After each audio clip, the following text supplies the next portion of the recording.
કથાકાર પૂજ્ય શ્રી જિજ્ઞેશ દાદા રાધે રાધેના વ્યાસપીઠે ભચાઉ ખાતે શ્રીમદ ભાગવત સપ્તાહ યોજાશે।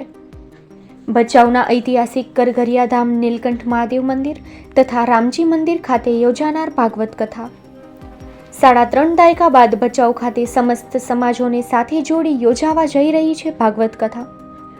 તારીખ 19 જાન્યુઆરીથી 26 જાન્યુઆરી દરમિયાન યોજાનાર કથામાં ધાર્મિક પ્રસંગોથી સમગ્ર ભચાઉ ભક્તિમય બની જશે। તારીખ 22 જાન્યુઆરીના રોજ કૃષ્ણ જન્મોત્સવ ઉજવાશે।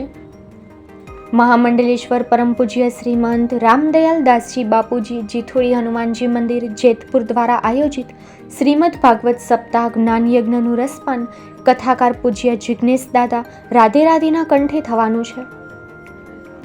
મહામંડલેશ્વર પૂજ્ય મહંત શ્રી રામરૂપદાસજી બાપુ ચેલૈયા ધામ બિલખાએ આશીર્વચન આપતા કહ્યું હતું કે કચ્છ ભચાઉની પાવન ધરા પર સૌ સમાજોને સાથે જોડી પ્રથમ વખત કહી શકાય તેવી કથાનું શ્રવણ સૌ ભાવિક ભક્તો ઉપસ્થિત રહી લાભ લઈ શકે છે।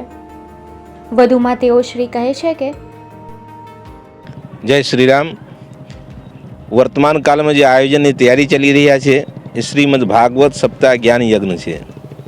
इस समस्त गाम समस्त भचाउ तालुका भेगा थईने बधा आनंदपूर्वक 2001 में भूकंप में जे देव पाम्या है एना मोक्षार्थे गाम में सुख शांति विश्व कल्याण ने भाव ने साथे ध्यान में राखीने श्री पूज्य पास जिग्नेश दादा राधे राधे व्यासपीठे आसीने श्रीमद भागवत सप्ताह आयोजन करवामां आव्या छे।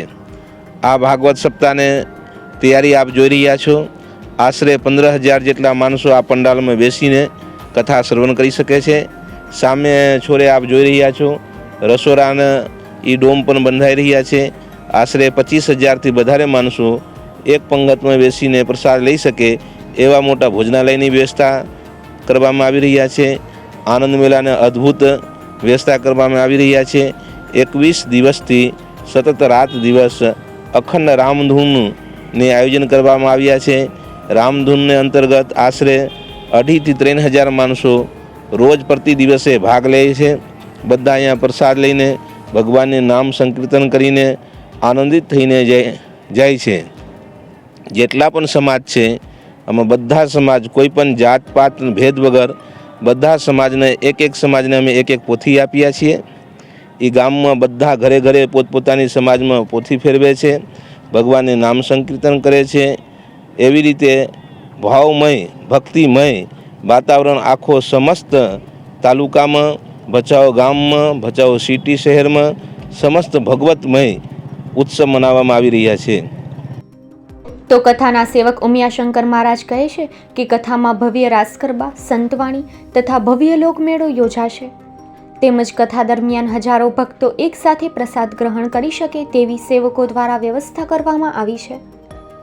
અહીં મંદિર પરિસરમાં દરરોજ 21 દિવસ સુધી ભાઈઓ બહેનો ભક્તો દ્વારા તથા સાધુ સંતો દ્વારા અખંડ રામધૂન ચાલી રહી છે।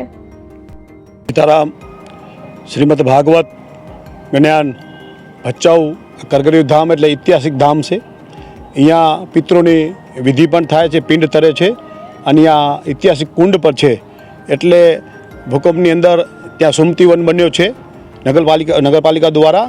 उहाँ 1900 ऊपर तकती में बधाना नाम है अने भचाउ तालुको ने शहरનું आयोजन है। आ भागवतનું आ मेन आना आपणाने भचाउने जो एक जीतुड़िया हनुमानना संत रामदयाल बापूना आशीर्वादथी आ भगीरथ कार्यનું आयोजन करवामां આવ્યું છે।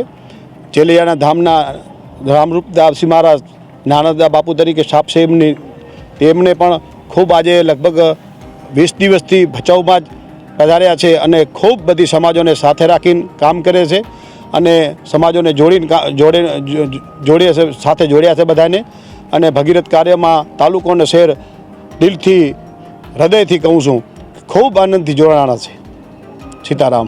19 થી 25 જાન્યુઆરી અને 26 તારીખે ભૂકંપના દિવસે આવ્યો તો એમાં યજ્ઞ રાખ્યો છે અને સાદો પ્રસાદ રાખ્યો છે। મીઠાઈ કોઈ ચીજ નહીં केम के गामनी अंदर ने तालुकानी ने कच्छ जिला में आटली हानि थई थी एटले बापू एवो निर्णय लीधो के सादी प्रसादी करवानी छे। रोटली शाक दाळ भात शाक फरसाण बस आ रीतनु बापूनुं एक आयोजन है। बापूनो આ કાર્ય સફળ દિલથી થશે અને બાપુ ખૂબ મહેનત કરી રહ્યા છે ભચાઉ તાલુકા શહેરમાં, અને સમિતિ એમની સાથે છે. કુલદીપસિંહ પ્રમુખની જવાબદારી છે, મારી મહામંત્રીની જવાબદારી છે, જયંતિભાઈ રસોડાની જવાબદારી છે, અશ્વિનભાઈ મહામંત્રીની જવાબદારી છે, જે કે દરજી ખજાનચીની જવાબદારી છે, અને આખા ગામની, એટલે એક 5 જણાની સમિતિ નથી, આખી ગામની સમિતિ છે અને ખૂબ મોટી સંખ્યામાં જોડાણા છે. એ બદલ ભચાઉ શહેરનો અને તાલુકાનો અને દાતાઓનો હૃદયપૂર્વક આભાર માનું છું.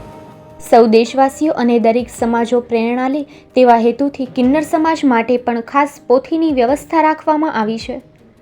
તેઓ પણ સમાજનું એક અંગ છે, એટલે કિન્નર સમાજ માટે પણ ખાસ વ્યવસ્થા માન સન્માન સાથે આવકારવામાં આવશે. ઉપસ્થિત કિન્નર સમાજે આભાર માનતા કહ્યું હતું કે અમે પણ સમાજનો જ એક ભાગ છીએ. અમને પોથી માટે લાભ મળ્યો ત્યારે અમે આ કથાના સૌ આયોજકોને આશીર્વાદ આપીએ છીએ કે અમને આવા સારા કાર્યો ભવિષ્યમાં પણ કરતા રહે અને તેવા આશીર્વચન આપીએ છીએ. જી પહેલાં તો બધા મારા ભારતવાસીઓને જય માતાજી, જય હિન્દ. અને અમે કિન્નર છીએ અને અહીંયા બાપુજીની કથા છે, તો સર્વે ધર્મના લોકો અહીંયા આવ્યા છે, તો આ લોકો અમને પણ યાદ કર્યા, કેમ કે અમે પણ મનુષ્ય છીએ. એમ કહી રહ્યા છે કે જે સામાજિક લેવલમાં કથા ઐતિહાસિક થઈ રહ્યા છે, શ્રીમદ ભાગવત સપ્તાહ જ્ઞાન યજ્ઞ વ્યાસપીઠ પર આસીન રાધે રાધે જિગ્નેશ દાદાને મુખારવિંદથી થવાના છે. એને અંતર્ગત તમામ સંપ્રદાયોને પોથી મળવામાં આવ્યા છે. એ અંતર્ગતમાં કિન્નર સમાજને, કિન્નર અખાડાને પણ અમે સંમિલિત કર્યા છીએ. એને માનપાન સન્માનથી અમે આદર ભાવથી એને ટેરાવીને એને પણ પોથી આપીએ છીએ. એ ભાવ સમજીને, મારી લાગણી સમજીને આજે કિન્નર અખાડાના જે ધર્મગુરુ છે, મંડલેશ્વર છે, એ ખૂબ રાજી થાય છે. આપ એને મુખારબિંદથી એને સાંભળી શકો છો એ કેટલી રાજી છે. મારું નામ છે નિશાદે હીરાદે. અમે ગામ વાગડ રાપરના ભેખ છીએ, રહીએ હાલ ભચાઉમાં, સીતારામપુરા શેરી નંબર 3માં. અને હું તો કહું છું, આખા ભારતના લોકોને માતાજી સુખી રાખે. અત્યારે અમને બહુ જ આનંદ થયો છે અને બહુ જ ખુશી છે, કેમ કે અહીંયા હરેક જાતના વ્યક્તિ આવે છે, એવું નથી અહીંયા કોઈ ભેદભાવ છે. અમે જો કિન્નર છીએ, બાપુજી ઊભા છીએ અને આટલા બધા લોકો છે, મોટી કથા છે, અને જ્યારે જ્યારે અમારી જરૂર અહીંયા પડશે ત્યારે અમે દોડીને આવશું, કેમ કે આ કાર્ય અમારો છે. હા, બહુ રાજી છે એમ બાપા. તમારી દુઆથી, તમારા આશીર્વાદથી અમને ખૂબ આનંદ છે, ખૂબ. કથા સમિતિના શ્રી કુલદીપસિંહ રાજાભાઈ વિરેન્દ્રસિંહ જાડેજાના અધ્યક્ષ સ્થાને ભાગવત કથા દરમિયાન અનેક સેવકો શ્રમદાન આપી રહ્યા છે. તેઓ કહે છે કે આ કથામાં ભચાઉમાં દરેક સમાજની પોથી રાખવામાં આવી છે. તેમજ 3 દાયકા પહેલા ભચાઉ પાસે એક અકસ્માતમાં દેશના જવાનો શહીદ થયા હતા. તેઓની ખાસ પોથી રાખવામાં આવી છે. પોથી યાત્રા શહેરના મુખ્ય માર્ગો પરથી વાજતે ગાજતે નગરચર્યા કરશે, જેમાં સમસ્ત સમાજો દ્વારા સામૈયા કરાશે. તેમજ કથા દરમિયાન અનેક સાધુ સંતો, મહંતો પધારવાના છે. તેનાથી ભચાઉની પાવનધરા પવિત્ર બની જશે. વધુમાં આ ભાગવત કથામાં સેવકો દ્વારા ભચાઉમાં ઘરે લાડુનો પ્રસાદ પહોંચાડવામાં આવશે. અમારા આખા ભચાઉ શહેર તાલુકા માટે ખૂબ જ એક આસ્થા અને શ્રદ્ધાપૂર્વક એક ખૂબ મોટી કથાનું આયોજન પૂજ્ય જિગ્નેશ દાદાના વ્યાસપીઠ સ્થાને થવા જઈ રહ્યું છે. અને આજથી 35 વર્ષ પહેલાં પૂજ્ય મોરારી બાપુના વ્યાસપીઠ સ્થાને એક સમસ્ત ગામ દ્વારા કથાનું આયોજન થયેલ. ત્યારબાદ 2001માં આવો એક ભયાનક ભૂકંપ આવેલ. પછી વ્યક્તિગત કે સામાજિક કથાઓ થઈ હોય, પણ સમસ્ત ગામ, સમસ્ત સમાજ સાથે મળીને આયોજન કોઈ નથી થયેલું. ત્યારે પૂજ્ય જિગ્નેશ દાદાના વ્યાસપીઠ સ્થાને એક ભવ્ય કથાનું આયોજન આ 19 જાન્યુઆરીથી 25 જાન્યુઆરી સુધી રાખવામાં આવેલું છે. અને આખું આયોજનમાં અમારું આખું ગામ, દરેક સમાજો, આખો તાલુકો ખૂબ ઉત્સાહ અને ઉમળકાભેર જોડાઈ ગયો છે. સૌ સમાજો સાથે મળી અને આ કથા સમિતિના અધ્યક્ષ તરીકેની મને જવાબદારી આપી છે. ત્યારે આખી સમિતિએ સાથે મળી અને આ કથાનો દ્રષ્ટાંત આખા ગુજરાતમાં, આખા દેશમાં કોઈ પણ કથા હોય ત્યાં દેવા એવી એક વ્યવસ્થા ઊભી કરવાનો અમારો પ્રયાસ છે. કારણ કે અમે એક સંકલ્પ લીધો છે કે આખી કથામાં જે પણ ભોજન પ્રસાદ હોય બિલકુલ બગડે નહીં, એના માટેની પૂરતી વ્યવસ્થા રાખવામાં આવેલ છે. 7 દિવસ રોજ 1,000 વૃક્ષોનું વાવેતર કરી અને આની સાથે એક પર્યાવરણનો સંકલ્પ પણ અમે આપવા જઈ રહ્યા છીએ. સાથે આખી કથા અમે પ્લાસ્ટિક ફ્રી, ક્યાંય પણ પ્લાસ્ટિકની કોઈ વસ્તુ ના વપરાય એવો પણ એક સંકલ્પ કરેલો છે. આ કથાના 7 દિવસ દરમિયાન ગામની તમામ ગૌમાતાઓ જે છે એના માટે ચારાની વ્યવસ્થા પણ અમે કરવામાં આવેલી છે. સાથે આ કથામાં એક અદ્ભુત સહયોગ સર્જાણો છે. ખૂબ આનંદની વાત છે, કારણ કે આપણો આખો દેશ આજે એક દિવાળી જેવો માહોલ બની રહ્યો છે. દિવાળી, કારણ કે જ્યારે પ્રભુ શ્રી રામની, આપણા સૌના આરાધ્ય એવા પ્રભુ શ્રી રામ ભગવાનનું મંદિર આ 500 વર્ષના વિવાદ બાદ જ્યારે બન્યું હોય અને એની 22 જાન્યુઆરીએ આપણા સૌના લોકપ્રિય જનપ્રિય પ્રધાનમંત્રી નરેન્દ્રભાઈ મોદીજીના વરદ હસ્તે જ્યારે પ્રાણ પ્રતિષ્ઠા થવા જઈ રહી હોય, ત્યારે તે જ દિવસે 22 જાન્યુઆરીના અયોધ્યામાં રામ ભગવાનની પ્રતિષ્ઠા ચાલુ હશે અને ભચાઉ આ ભાગવત સપ્તાહમાં કૃષ્ણ ભગવાનનો જન્મોત્સવનો કાર્યક્રમ છે. તો એક ખૂબ આનંદનો માહોલ આખા ગામમાં છે અને તે દિવસે અમે આખા ગામમાં દરેક ઘરે પ્રસાદીનો લડ્ડુ વેચાય એની વ્યવસ્થા કરી છે અને બપોરે ગુજરાતના નામી કલાકારો સાથે એક ભવ્ય દાંડિયા રસનું પણ આયોજન એ 22 જાન્યુઆરીના કરેલું છે. ત્યારબાદ 23 જાન્યુઆરીના રાત્રે એક ભવ્ય લોક ડાયરો, જેમાં બિજરાજદાન ગઢવી, માયાભાઈ આહિર જેવા, નિલેશભાઈ ગઢવી, પિયુષ મહારાજ જેવા અનેક નામી કલાકારો સાથે એક 23 તારીખનું આયોજન છે. 22 તારીખે જે દાંડિયા રસ છે એમાં પણ ઉમેશભાઈ બારોટ, ઘનશ્યામભાઈ ઝુલા ને એવા અન્ય મોરારદાનજી ગઢવી એવા ઘણા બધા સારા કલાકારો સાથેનું દાંડિયા રસ છે.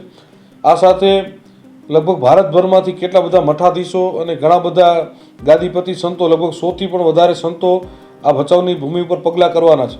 ત્યારે આ સંતોના આશીર્વચન મળે એના માટે રોજ સાંજે 4 થી 6 2 કલાક સુધી અમે એક ધર્મસભાનું પણ આયોજન કરેલું છે. તો એનો પણ લાભ અમારા સમસ્ત શહેર અને તાલુકાને મળવા જઈ રહ્યો છે. તો એક અદ્ભુત કથાનું આખું આયોજન સૌ ગામ આખું દરેક સમાજો સાથે મળીને કર્યું છે. આખા ગામમાં ખૂબ ઉત્સાહ છે અને આપ મીડિયાના માધ્યમથી પણ આ જે લોકો સાંભળે બધાને આખા કચ્છભરમાંથી, ગુજરાતભરમાંથી આ બધા કથાનો શ્રવણ કરવા માટે પધારો એવું અમારા સમસ્ત ગામ વતી હાર્દિક આમંત્રણ આપું છું. કથાસ્થળ અને નિમંત્રણ ભચાઉ શહેર તાલુકા સમસ્ત સેવકગણ શ્રી કરઘરિયા મહાદેવ મંદિર ખાતે જાહેર નિમંત્રણ પાઠવવામાં આવ્યું છે, જેથી બહોળી સંખ્યામાં ભક્તો કથાનું રસપાન લઈ શકે છે.